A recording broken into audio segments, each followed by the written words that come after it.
we go. All right. Hello, people. What's going on? You guys look like you're having the time of your lives. There's a lot of attractive people here. I've noticed that a lot of guys came with attractive girls, and I don't really understand the logic behind that.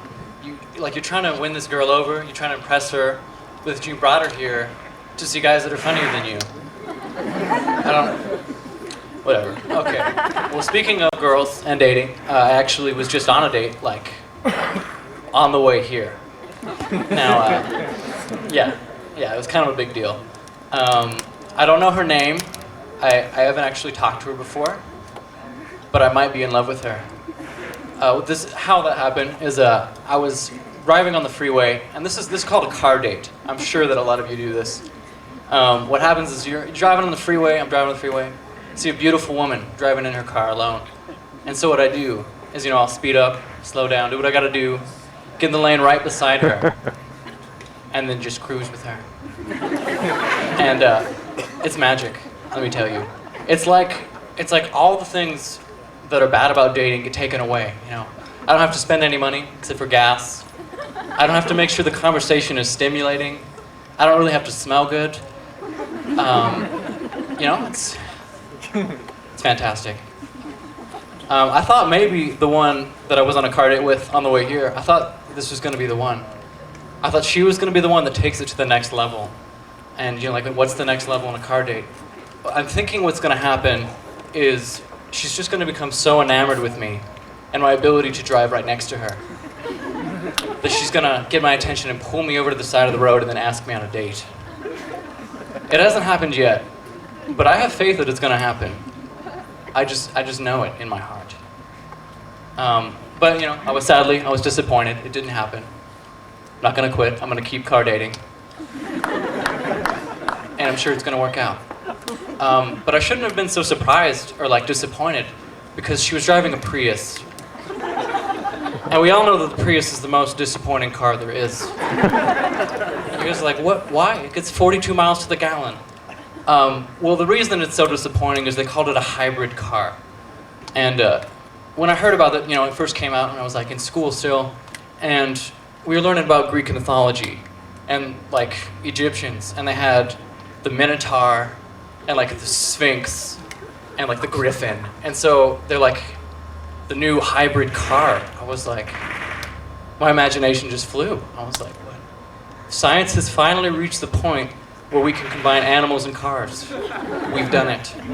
So you've got the Dodge Ram, which is half Dodge Ram, half actual Ram. It's just fantastic. I mean, I get 75 miles to the bale of hay. It's fuel efficient. But sadly, that's not the case. Science was so excited that they finally got an electric car and a gas car combined. And I was you guys are really boring. Have some imagination. Because I think if you guys can get a gas car to be into an electric car and to, make something happen, I think you could get a gas car to be into an animal. I don't see why that doesn't make sense. Because a gas car hooking up with an electric car, that's like me getting with a midget. That's not cool.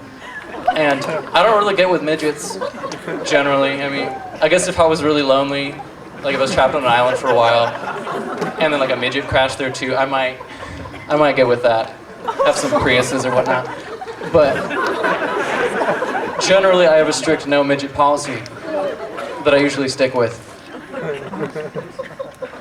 Yeah.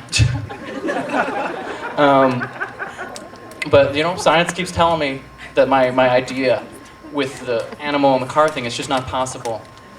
But I think if you got a buffalo, curl that hair real nice, put her in some church clothes, did the makeup real good, and then just leave them in a room together with, a nice gas car, I think there could be some chemistry. I think if you give them some time, we're going to have the true hybrid vehicle. Just you wait. It's going to happen. I'm going to make it happen. Because, I've seen that the chemistry is possible because of the way that deer look into my headlights. That's love right there. You know what? this is totally off topic. Dogs have it really good. I don't know if you guys know that, but you see them and they're always really happy. They're always really happy to see you. It's like, why are they so happy? I figured it out. I took the time, I thought about it, and it's because when they want something, all they have to do is pee on it. It's theirs. That's how dog property works. And if you want to be happy, we just need to implement this with people. Just with human people. I don't mean peeing on people. It's not R. Kelly or whatnot. But I think what we'd like to do is just do it and then make it like retroactive so that I would own that tree over there. And I'd probably own Taylor Pool, a bunch of trees in the forest, like they would all be mine. That would be great. I mean, just imagine. Anything you want, all you gotta do is pee on it. And I think, you know, humans are like, that's weird, we don't need to implement that system. But I think other animals are catching on. I think deer are using the system, and you're like, what? What is he talking about? We see, when you go hunting for deer, what you'll actually do is you buy deer urine, and you will lather yourself in it. And first, I don't know how they got the deer urine. I don't really want to know what that process is like. I'm assuming they put like a urinal out in the forest, and the deer just kind of like, that is a really nice porcelain thing. I kind of want it. And he just goes on, you know. But anyway, they put this deer urine on themselves, and it's supposed to make the deer like more comfortable around them, which doesn't make any sense because whenever I am around someone that smells like urine, I try to avoid them. It's like, oh, that's gross. He doesn't clean himself. Yes. Lost my train of thought. Hold on. Pee is very distracting. Oh yeah. Okay. So what you do is they lather themselves in urine, and they're going. And so what happens, I think, is this property thing, because the more comfortable thing doesn't really make sense. So I think the deer are like hanging out in the glen, forest. I don't know where deer hang out. I'm not a hunter. But they're hanging out and they're like, do you smell that? That smells like yours. Is that something of yours? Like way over there? It's like, oh yeah, that's definitely mine. That's my scent. And you know, they go investigate and then they get hunted.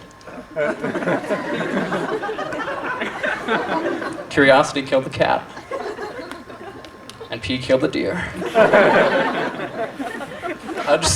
One last thing. Deer eating grass. Like, deer are like the most peaceful creatures in the world.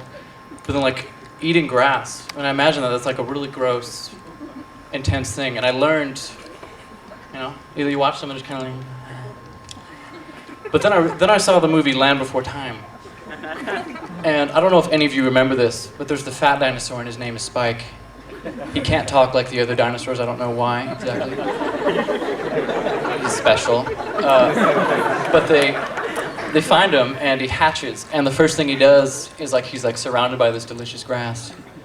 And if you've ever watched him eat that grass, it's amazing. Like he like gets out and like he sticks his tongue around the grass.